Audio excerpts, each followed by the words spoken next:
کہ رسول کے جسم اطہر سے نور ساطع ہوتا تھا اور ایسا نور نکلتا تھا کہ رات کی تاریکی روشنی میں تبدیل ہو جایا کرتی تھی۔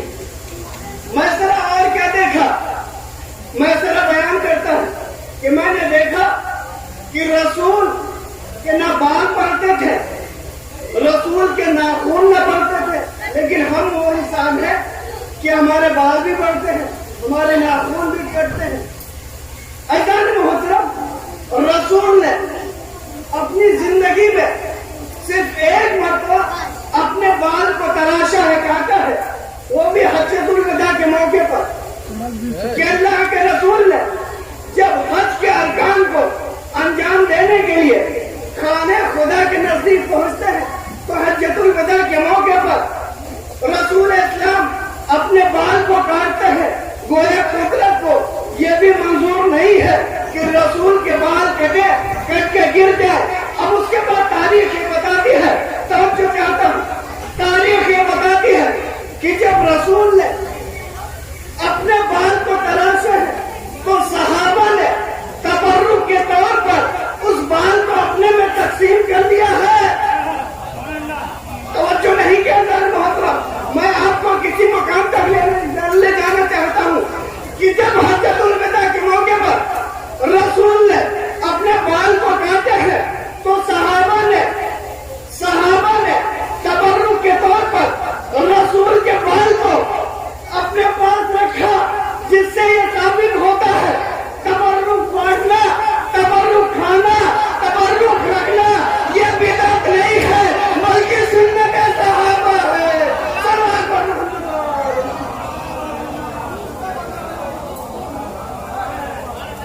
توجہ کر رہے انسان محترم، تبرک بانٹنا، تبرک رکھنا یہ سنت صحابہ، یہ بدعت نہیں ہے، عین عبادت ہے۔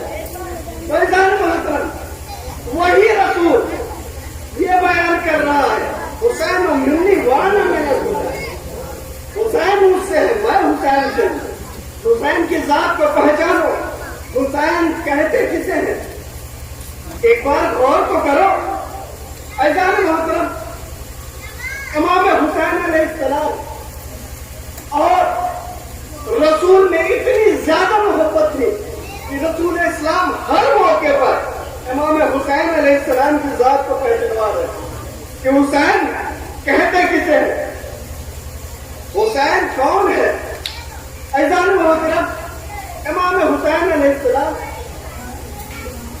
اپنے صحابیوں کے ساتھ ایک جگہ پر بیٹھے تشریف رکھے ہیں، اتنے میں امام حسین علیہ السلام وارد ہوتے آتے ہیں تو رسول اسلام آواز دیتے ہیں، مرحبا بکم یا ابا عبداللہ، اے ابا عبداللہ۔ اس کے بعد آواز دیتے ہیں، اے حسین آئیے، ہم آپ کا استقبال کرتے ہیں، ہم آپ کا خیر مقدم کرتے ہیں۔ آپ وہ ہے کہ جو زمین کی بھی زینت ہے، آسمان کی بھی زینت ہے۔ ایک مرتبہ ابی بن کعب جو وہاں پہ بیٹھا ہوا تھا، وہ کہتا ہے، وہ آواز دیتا ہے، یا رسول اللہ، کیا آپ کے علاوہ کوئی اور بھی زمین و آسمان کی زینت ہو سکتا ہے، زمین و آسمان کی زینت بن سکتا ہے؟ تو ایک مرتبہ رسول اسلام آواز دیتا ہے، بھائی تم نے حسین کو پہچانا ہی نہیں، یاد رکھو دنیا والے جتنا حسین کی معرفت رکھتے ہیں اس سے کہیں زیادہ آسمان والے حسین کو پہچانتے ہیں۔ ایک سلوات پڑھیں محمد علیہ وسلم۔ کربلا کے میدان میں کسی کو برا بھلا کہنا ہے تو جس نے قتل کیا ہے صرف اس کو برا بھلا کہو۔ یہ سب کو کیوں تم لپیٹ لیتے ہو؟ سب کی برائیاں کیوں کرتے ہو؟ سب پہ تبرے کیوں کرتے ہو؟ تم سب کو برا بھلا کیوں کہتے ہو؟ ایمان محترم، آئیے قرآن کی چند آیتوں کو پڑھتے ہیں، مل جل کر بابا سے بلند نعرے ثواب پڑھیں۔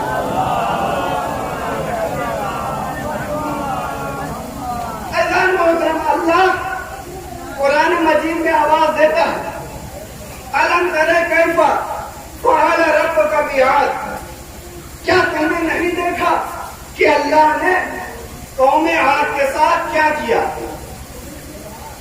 وَثَمُودَ الَّذِينَ جَابُوا الصَّخْرَ بِالْوَادِ، کیا تم نے غور نہیں کیا کہ قوم سمود کے ساتھ اللہ نے کیا کیا؟ وَفِرْعَوْنَ ذِي الْأَوْتَادِ، اور فرعون کے ساتھ اللہ نے کیا کیا؟ کیا تم نے کبھی غور نہیں کیا؟ یہ قوم عاد کون ہے؟ یہ قوم سمود ہے کون؟ یہ فرعون ہے کون؟ قوم عاد یہ وہی لوگ ہیں کہ جو بڑی بڑی عمارتیں بنایا کرتے تھے اور اس میں رہا کرتے تھے۔ اچھا، قوم سمود کون ہے؟ قوم سمود وہی قوم ہے جو پہاڑوں کو تراشا کرتے تھے، تراشنے کے بعد وہاں پر اپنا مسکن قرار دیتے تھے، وہاں پہ رہتے تھے۔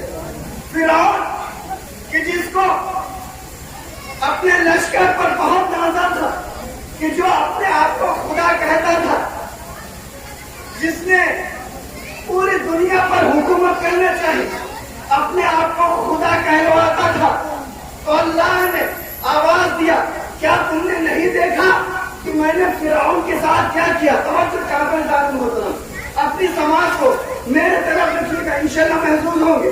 کیا تم نے نہیں دیکھا کہ میں نے فرعون کے ساتھ کیا کیا؟ کیا تم نے نہیں دیکھا کہ میں نے قوم عاد کے ساتھ کیا کیا؟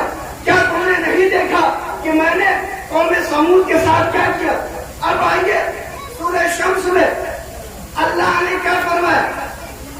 کذبت سمود بطغواہا، کہ اللہ نے جب اپنے نبی کو قوم سمود کے سامنے بھیجا تو اس کی تکذیب کی گئی۔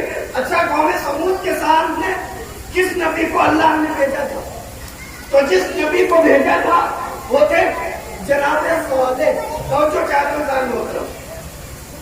تو جس کی قوم سمود نے تکذیب کی، جناب صالح کو قوم سمود کی جانب بھیجا تاکہ ان کو راہ راست پہ لائے، لیکن قوم سمود نے جناب صالح کی تکذیب کی۔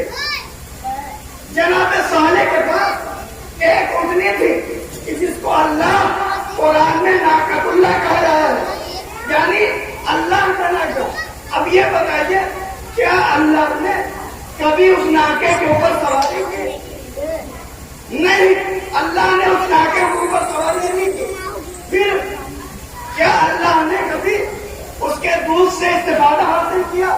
نہیں، اللہ نے اس سے دودھ سے استفادہ حاصل نہیں کیا۔ پھر بھی اللہ اس ناقے کو ناقۃ اللہ قرآن میں کہہ رہا ہے۔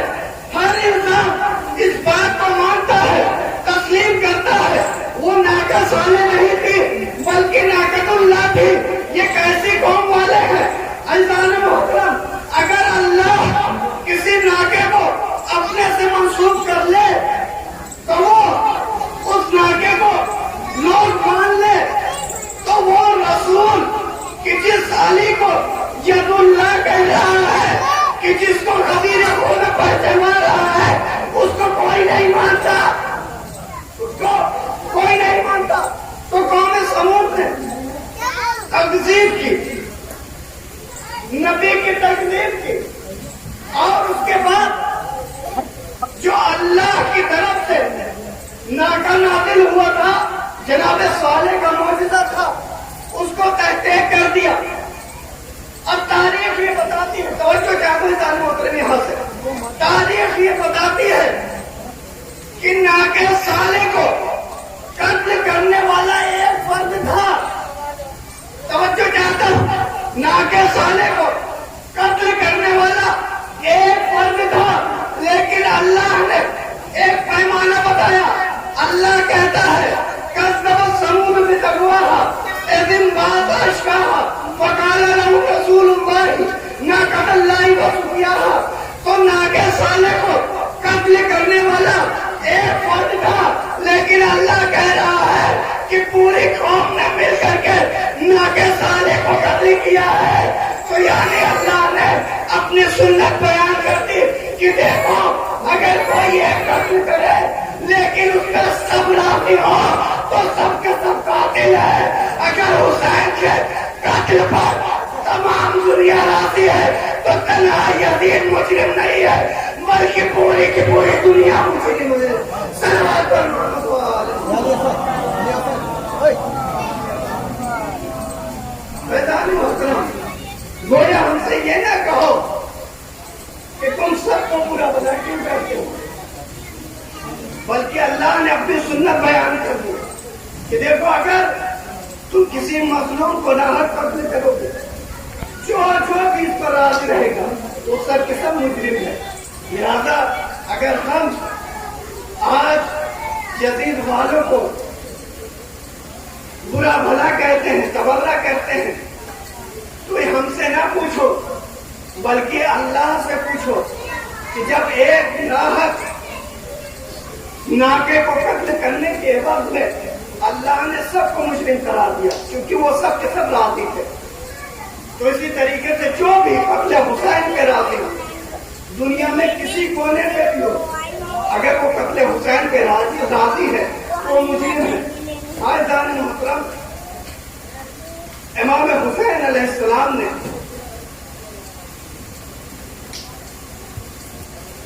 کربلا کے میدان میں جو قربانی پیش کی ہے نا، رہتی دنیا تک اس کی مثال نہیں مل سکتی. عزیزان محترم، امام حسین علیہ السلام کو رسول پہچنوا رہے ہیں. رسول بتا رہے ہیں کہ دیکھو یہ میرا بیٹا حسین ہے، یہ میرا لگتے جگر حسین ہے. جب بھی اس کے اوپر کوئی آ چاہے، کوئی حرف آئے یا پھر کسی بھی عنوان سے اگر یہ کسی چیز کو طلب کرے، اگر وہ پانی بھی مانگے تو تمہارے اوپر واجب ضروری ہے کہ تم لبیک کہو اور حسین کو سیراب کرو. عزیزان محترم، کربلا کے میدان میں رسول اسلام کی ان تمام احادیث کو امام حسین علیہ السلام پیش کر رہے ہیں، بیان کر رہے ہیں. کیا تم حسین کو جانتے نہیں ہو؟ کیا تم حسین کو پہچانتے نہیں ہو؟ حسین کہتے کسے؟ حسین کے ساتھ کا نام ہے. لیکن ایک محترم ایک ہی جواب آتا ہے کہ حسین، ہم آپ کو آپ کی دشمنی میں نہیں فخر کر رہے بلکہ آپ کے بابا علی کے کفر میں فخر کر رہے ہیں. عزیزان محترم، مقتل یہ بتاتا ہے کہ کربلا کے میدان میں ایک ایک کر کے امام حسین علیہ السلام کے چاہنے والے میدان قتال میں جاتے ہیں اور جا کے شہادت نوش فرماتے ہیں. عزیزان محترم، مولا حسین کو اور تمام بیویوں کو جناب عباس کے اوپر بہت ہی زیادہ بھروسہ تھا کہ جب تک عباس موجود تب تک زینب ام کلثوم کی ردائیں کوئی چھین نہیں سکتا، ان کی طرف کوئی دیکھ نہیں سکتا. حسین اپنے آپ میں قوت محسوس کر رہے تھے اور جب تک عالم بلند تھا تمام بیویوں کو ٹھارس تھی. ابھی میرا بچہ عباس زندہ ہے، ابھی عالم لہرا رہا ہے، عالم ابھی بلند ہے. لہذا جب تک یہ عالم کربلا کے میدان میں بلند تھا تمام اصحاب و انصار امام حسین علیہ السلام تمام بیویوں کو یہ ٹھارس تھی کہ ابھی عالم بلند ہے. عزیزان محترم، ابھی آپ عالم حضرت عباس علیہ السلام کی زیارت کریں گے. جب تک یہ کربلا کے میدان میں بلند تھا سب کو حوصلہ تھا بھی عباس زندہ ہے، لیکن جب یہ عالم فرات پہ گیا ہے، جناب سکینہ کے مشکیزے کو لے کر کے مولا عباس گئے ہیں اور مشکیزے کو بھرا ہے، اب علم کو لے کر کے بہت ہی تیزی کے ساتھ بڑھتے ہیں. اب عزیزان محترم، مقتل کے جملے ہیں کہ کسی طریقے سے جناب عباس چاہتے ہیں کہ یہ علم خیمے تک پہنچ جائے، مشکیزہ خیمے تک پہنچ جائے. تاکہ بچوں کی پیاس بجھ سکے۔ حائزان محترم، ایک شکی نے ایسا وار کیا تھا کہ جناب عباس کا داہنا بازو قلم ہوا، پھر دوسرے شکی نے ایسا وار کیا کہ جناب عباس کا بایاں بازو بھی قلم ہوا۔ وہ وقت بھی آیا کہ جناب عباس اس علم کو سنبھالے ہوئے تھے، لیکن عزیزان محترم وہ وقت بھی آیا کہ جناب عباس کی شہادت واقع ہوئی، علم سرنگو ہوتا ہے۔ اب امام حسین علیہ السلام اس علم کو لے کر کے مقتل سے خیمے کی جانب آتے ہیں تو ایک مرتبہ جناب سکینہ آگے بڑھتی ہے، بڑھنے کے بعد کیا دیکھتی ہے کہ علم تو آیا ہے لیکن علم بلند نہیں ہے، علم سرنگو ہو چکا ہے۔ اپنے بابا سے فرماتی ہے، بابا امو کہاں ہے، چچا عباس کہاں ہے؟ ایک مرتبہ امام حسین کہتے ہیں، اے بیٹی سکینہ، آپ کا چچا بازو کٹا کر کے فرات پہ سو رہا ہے۔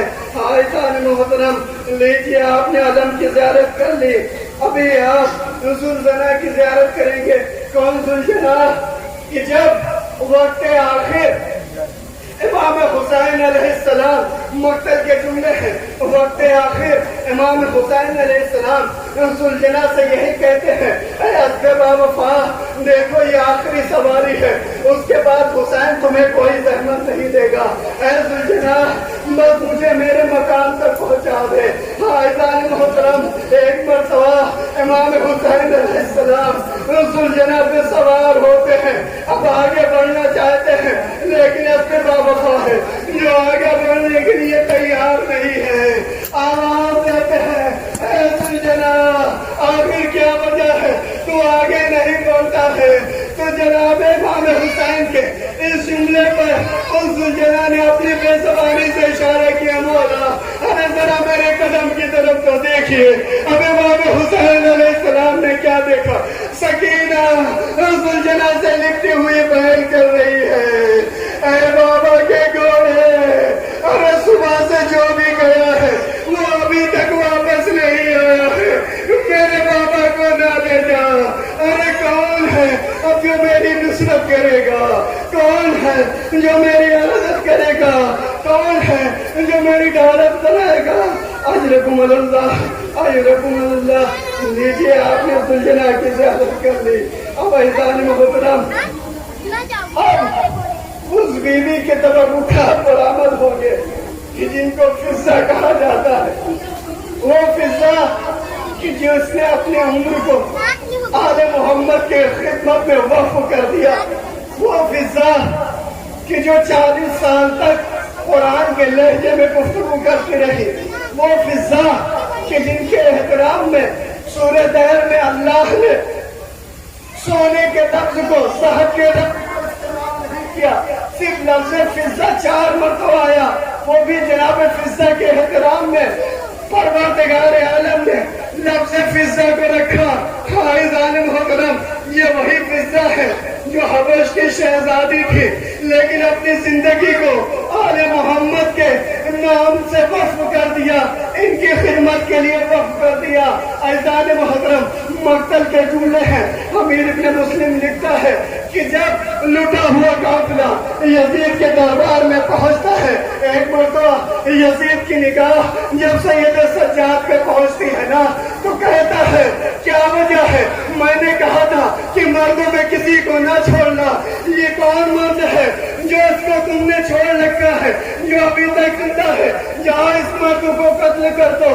اب مقتل کہتا ہے، جناب زینب آگے بڑھتی ہے، مرنے کے بعد جناب سجاد کا دفاع کرتی ہے، یزید کہتا ہے یہ کون بیوی ہے، اسے بھی قتل کر دو۔ کوئی کہتا ہے یہ زینب بنت علی ہے۔ ایک مرتبہ یزید کہتا ہے کہ زینب کو بھی قتل کر دو۔ اب مقتل کے جملے ہیں، اب ادھر جلاد جناب زینب کی طرف بڑھتا ہے، جناب سجاد کی طرف بڑھتا ہے تو جناب فضہ ہے جو آگے بڑھ جاتی ہے اور کہتی ہے کون ہے جو فضہ کے رہتے ہوئے زینب کے اوپر تلوار چلائے، سجاد کو قتل کرے۔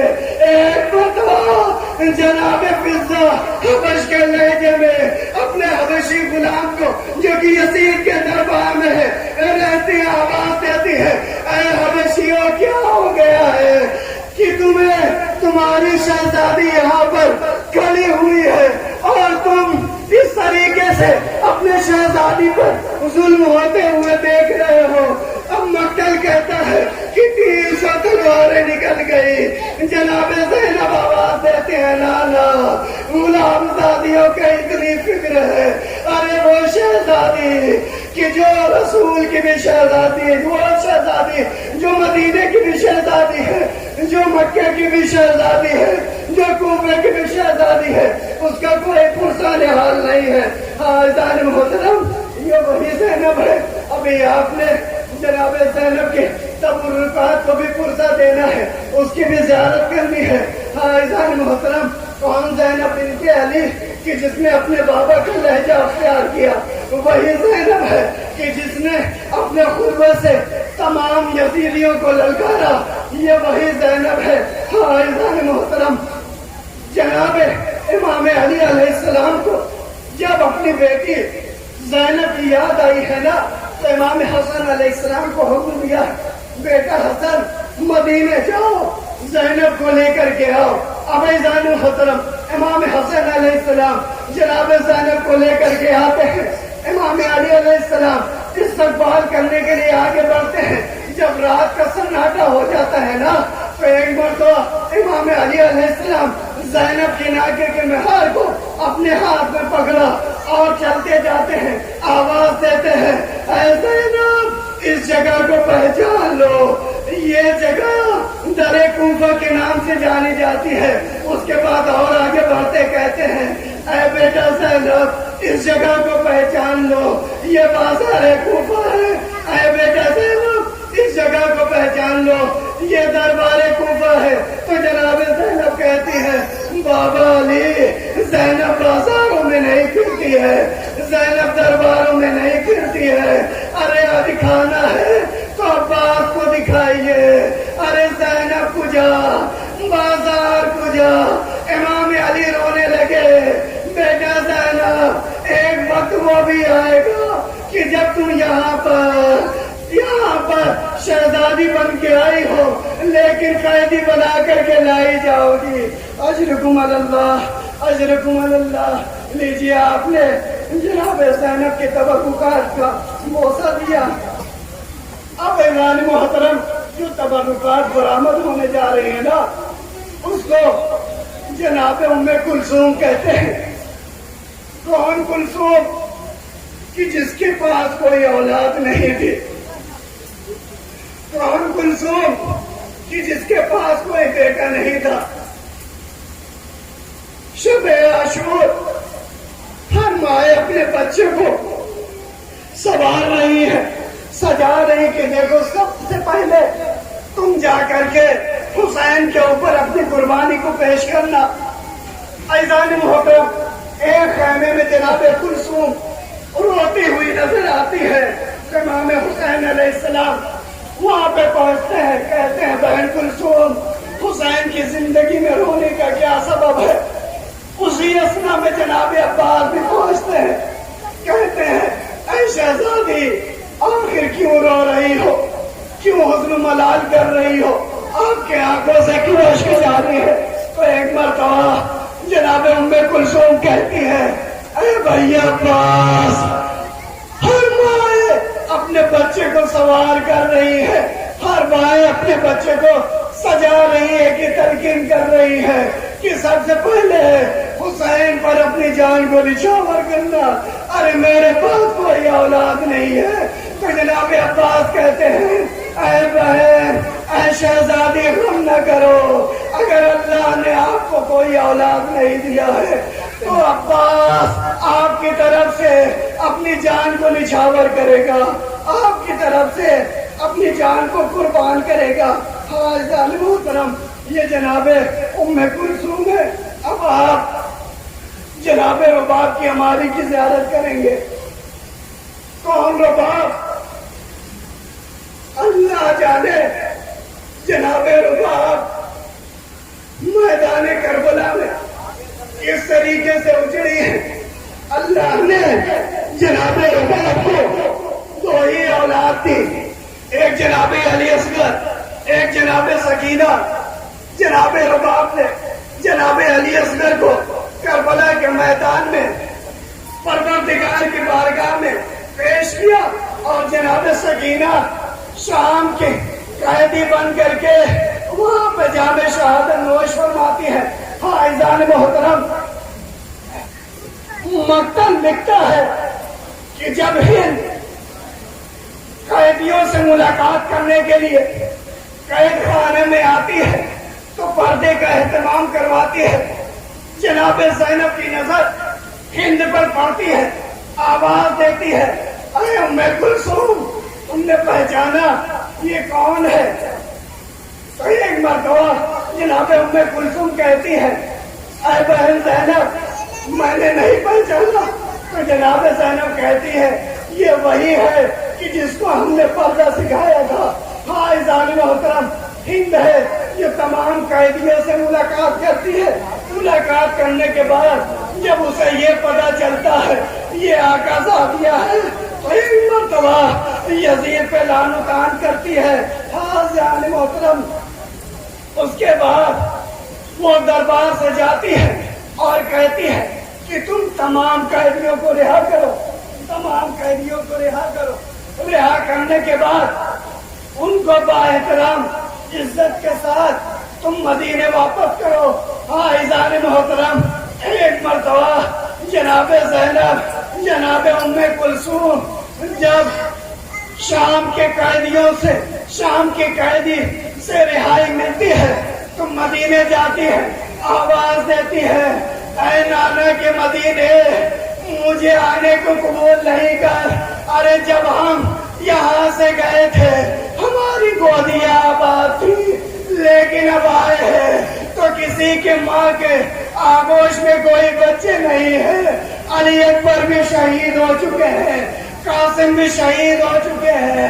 رباب اپنے فرزند علی اصغر کا مرثیہ پڑھتی ہے، اے میرے بیٹے، ارے تم اس حجرے میں سویا کرتے تھے، اے میرے بیٹے تم کہاں ہو؟ اب مجھ سے رہا نہیں جاتا، اب مجھ سے اور برداشت نہیں ہوتا۔ لعنت اللہ علی قوم الظالمین، رضم بجزائہ و تسلیم الحمد ماتبہ حسین۔ اب میں مرثیہ خانے کے